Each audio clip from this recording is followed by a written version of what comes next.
Well, chapter 20 is quite a long chapter, so I hope you're all sitting comfortably. The title sounds like a quotation or a reminder, a cue, should I say, for a song by Boney M, which probably dates me a little bit, but you may remember it back from the 1970s, some of you, by the Rivers of Babylon. Well, the title's actually By the Waters of Babylon. The fall of Jerusalem in 587 BC was a traumatic experience for the Jews. It must have seemed to many to mark the end of their story.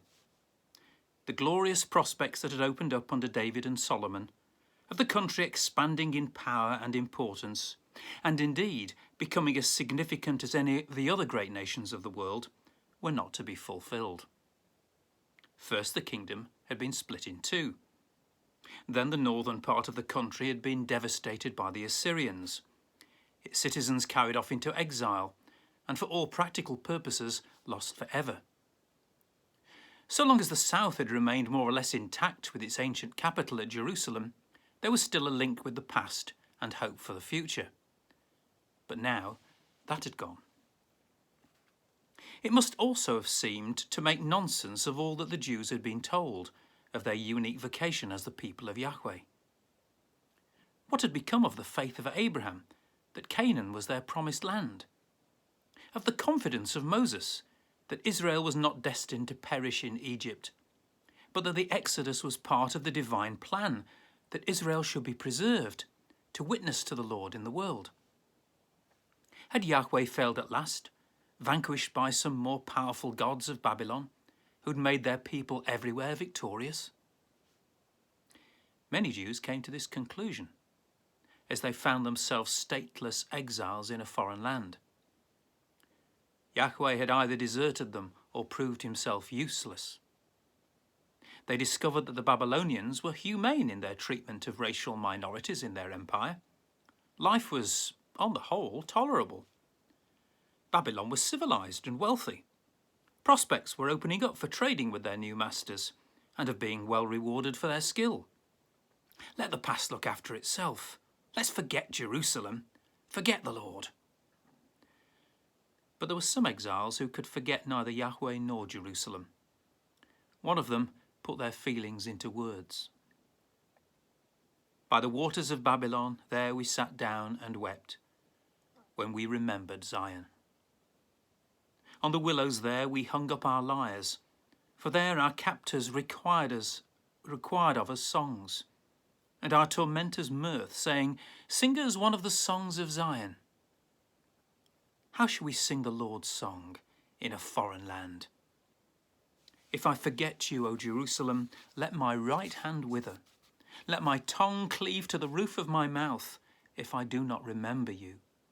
If I do not set Jerusalem above my highest joy. It's a quote from Psalm 137. This was not nostalgia or impotent patriotism. It was the cry of men, perhaps not many, who knew in their hearts that Abraham, Moses, Hosea and Isaiah had not been wrong. Yahweh was still their God, and his purpose would not be defeated. Babylon, for all its wealth and beauty, was a land of pagans. Israel, despite her collapse, had been entrusted with a faith and a moral code which were infinitely superior to the beliefs and practices of her conquerors. Had not Isaiah foreseen that despite the disaster to Jerusalem, there would be a remnant who would keep the faith of Yahweh alive? And what above all had Jeremiah said? It was now that this message of this lonely and much abused spokesman of God began to make sense. Most of what Jeremiah had predicted had in fact come true.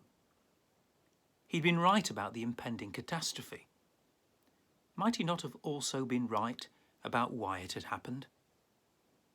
His claim had been that it was not Yahweh who had failed, but Israel, and that this time of exile was an opportunity for rethinking and renewal. He'd maintained that Israel had herself to blame for the decline and fall of her country. She needed to go down into the depths of despair in order to find her soul. She must renew her life through penitence and suffering.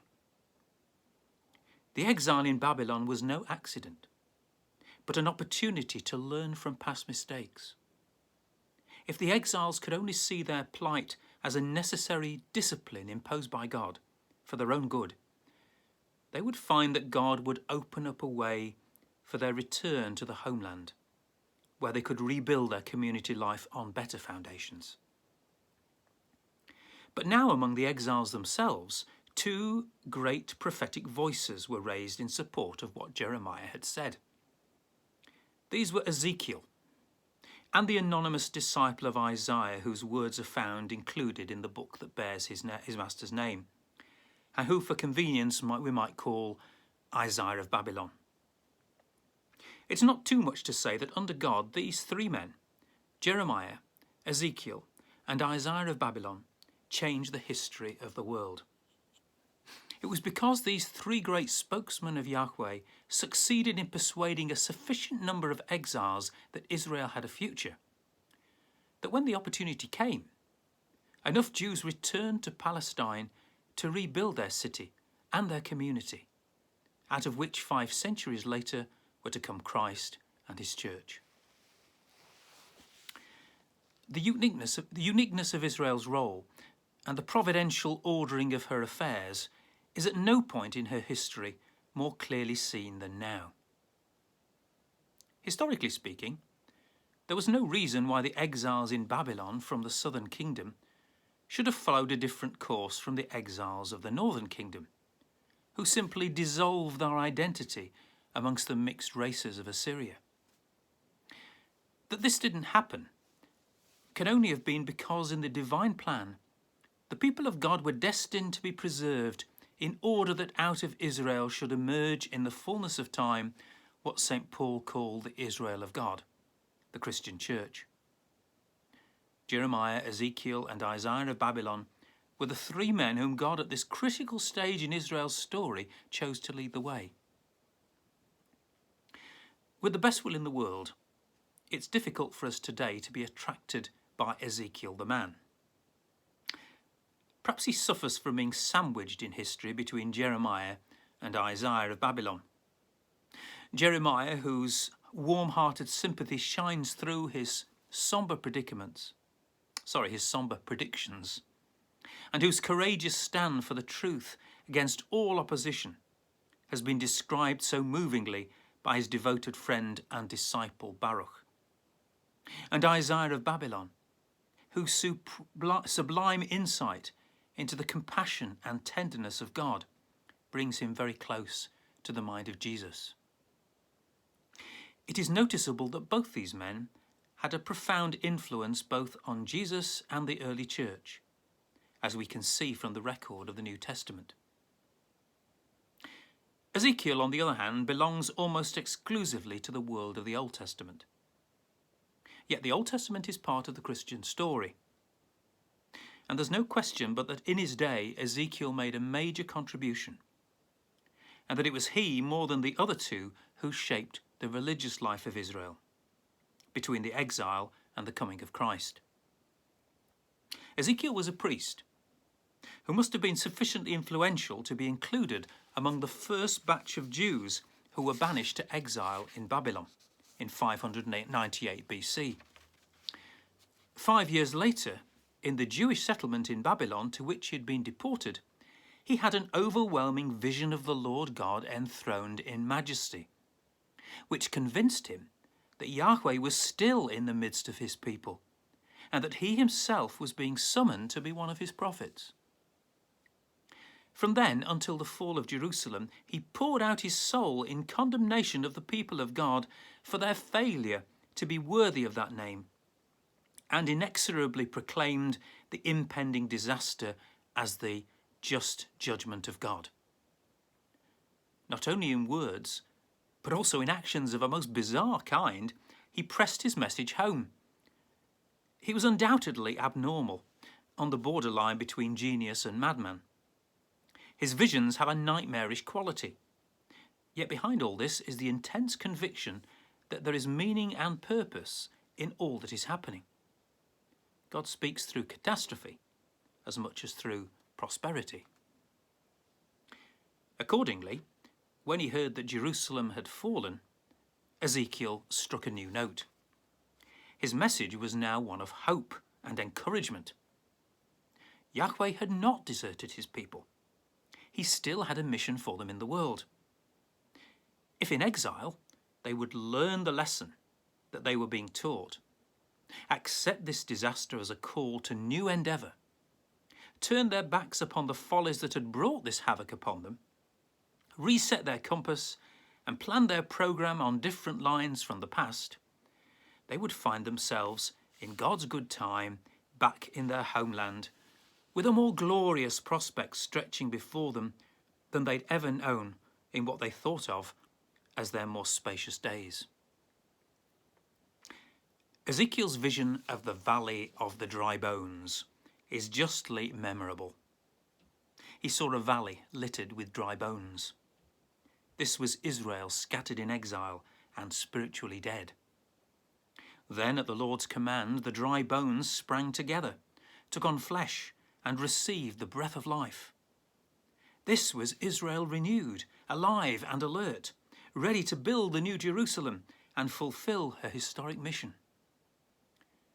The centre of the new community would be the temple, and Ezekiel saw every detail of its fabric in his mind's eye. Israel would be a holy people. The Lord would dwell in her midst. Jerusalem would be at last truly the city of God. Ezekiel was outstanding as a prophet, priest, theologian, and a moulder of history. As prophet, he insisted, like all the prophets, that we live in a world which is governed by moral law. The difference between right and wrong is a real one, and we disregard it at our peril. If we choose to flout the will of God, we pay the price, as individuals and as societies. Every man lives his life under the judgment of God. But unlike some other prophets, Ezekiel, as a priest, saw that life under God did not merely mean doing good. It also meant being aware of the presence of God. And so he stressed the value of public worship and an ordered liturgy, of going to particular places at particular times where we are confronted by God through eye and ear and heart and mind. As a theologian, Ezekiel's influence on the thought of subsequent generations was far-reaching indeed.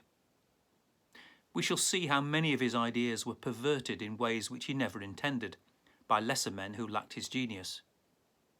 We cannot but be challenged, however, by this strange man's sense of the complete transcendence and sovereignty of God.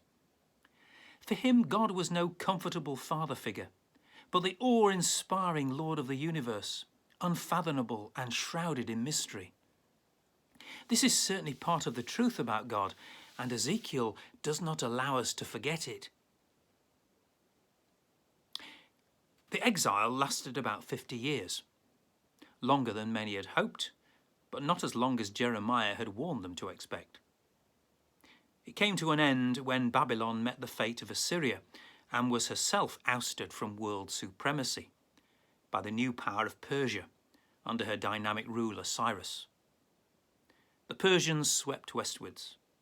Babylon capitulated, and the Jews in exile had a new master. One of the first acts of this wise statesman Cyrus was to give the various racial minorities in his new empire the opportunity to return to their homelands. No doubt for him it meant the elimination of possible troublemakers. For one Jew at least, it was again the hand of God. As Cyrus drove onwards in his meteoric advance towards Babylon, an anonymous disciple of the school of Isaiah boldly affirmed that the day of liberation was at hand.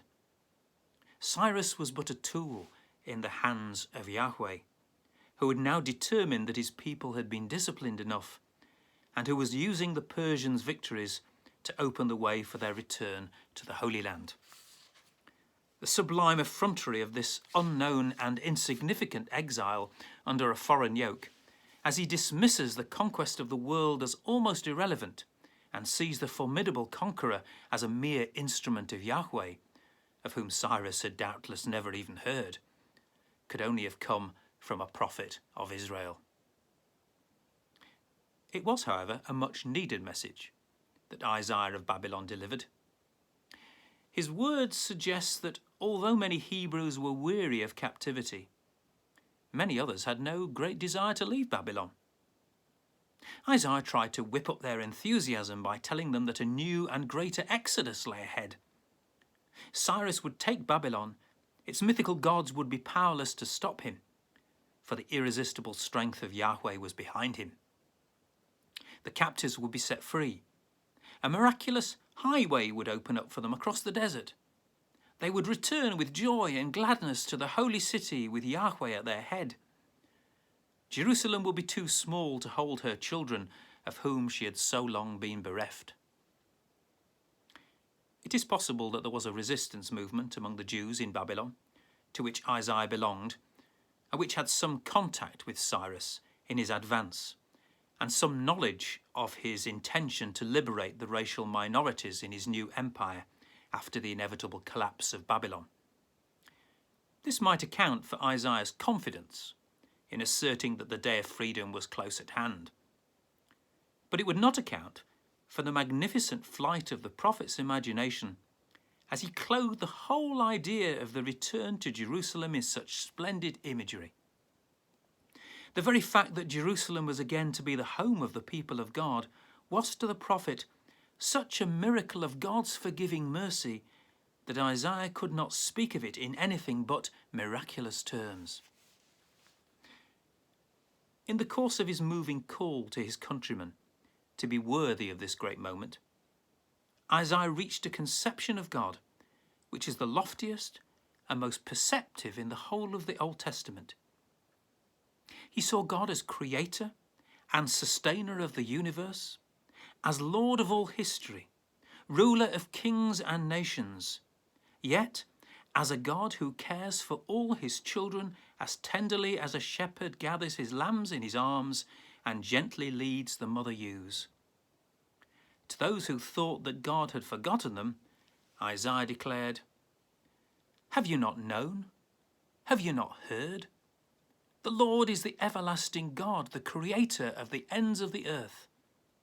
He does not faint nor grow weary. His understanding is unsearchable. He gives power to the faint, and to him who has no might he increases strength.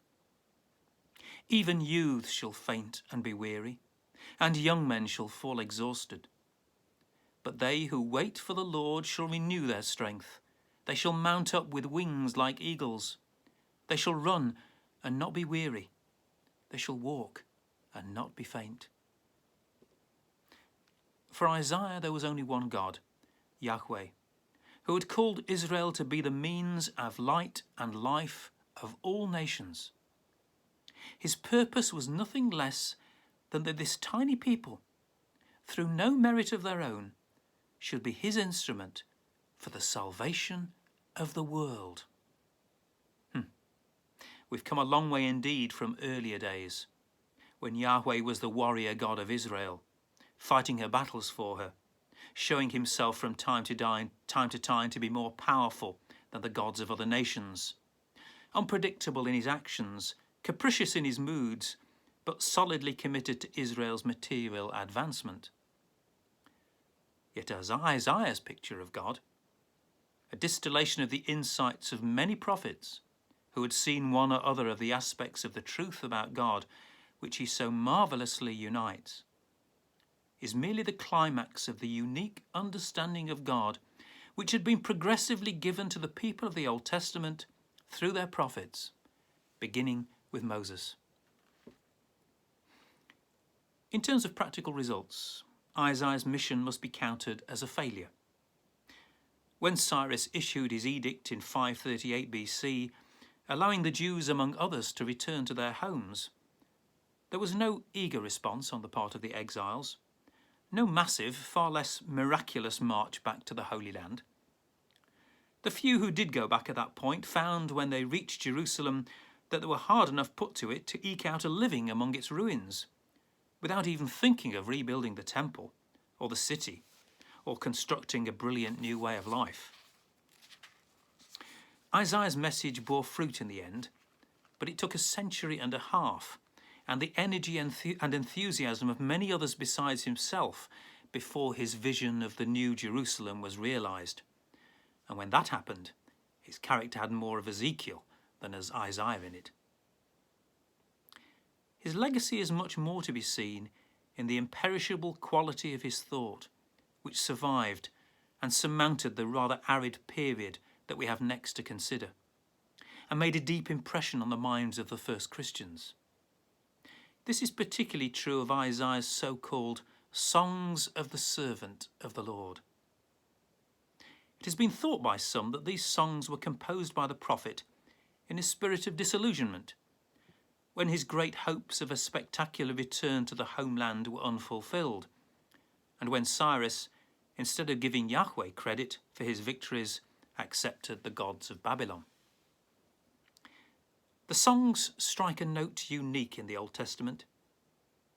It seems most likely that what Isaiah had in mind was that Israel's future role in the world would have nothing to do with her own material advancement, but that it would be through humiliation, suffering and death that the people of God would yet bring the nations to the knowledge of the truth. He must have known that this programme would not attract his countrymen as a whole. Perhaps he hoped that some of them would see their vocation among these lines. In fact, there is no indication that the generations that came after him paid the slightest attention. But Jesus did. And who can say that Isaiah might not have had it in mind that when the Messiah came, whoever he might be, and whenever he might appear, this was the role that God had planned for him as the representative of his people. At all events, as we shall see, it was as the servant of God who through his suffering and death would bring men to God that Jesus conceived his own mission. And the early church had no doubt that when this prophet of the exiles spoke words which went unheeded for 500 years, he was pointing his finger directly at Jesus. Who could believe what we have now heard? And to whom has the power of Yahweh been revealed? Like a sapling he grew in front of us, like a root in arid ground. Without beauty, without majesty we saw him, no looks to attract our eyes. A thing despised and rejected by men. A man of sorrows and familiar with suffering. A man to make people screen their faces. He was despised, and we took no account of him. And yet ours were the sufferings he bore, ours the sorrows he carried. But we thought of him as someone punished, struck by God and brought low. Yet he was pierced through for our faults, crushed for our sins. On him lies a punishment that brings us peace, and through his wounds we are healed. We had all gone astray like sheep, each taking his own way, and Yahweh burdened him with the sins of all of us. Harshly dealt with, he bore it humbly. He never opened his mouth. Like a lamb that is led to the slaughterhouse, like a sheep that is dumb before its shearers, never opening its mouth. By force and by law he was taken. Would anyone plead his cause? Yes, he was torn away from the land of the living, for our faults, struck down in death. They gave him a grave with the wicked, a tomb with the rich, though he had done no wrong, and there had been no perjury in his mouth. Yahweh has been pleased to crush him with suffering.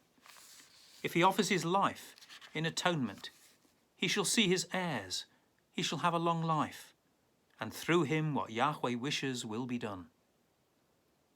His soul's anguish over, he shall see the light and be content. By his suffering shall my servant justify many, taking their faults on himself. Hence I will grant whole hordes for his tribute. He shall divide the spoil with the mighty, for surrendering himself to death and letting himself be taken for a sinner, while he was bearing the faults of many and praying all the time for sinners. That's Isaiah chapter 53, verses 1 to 12.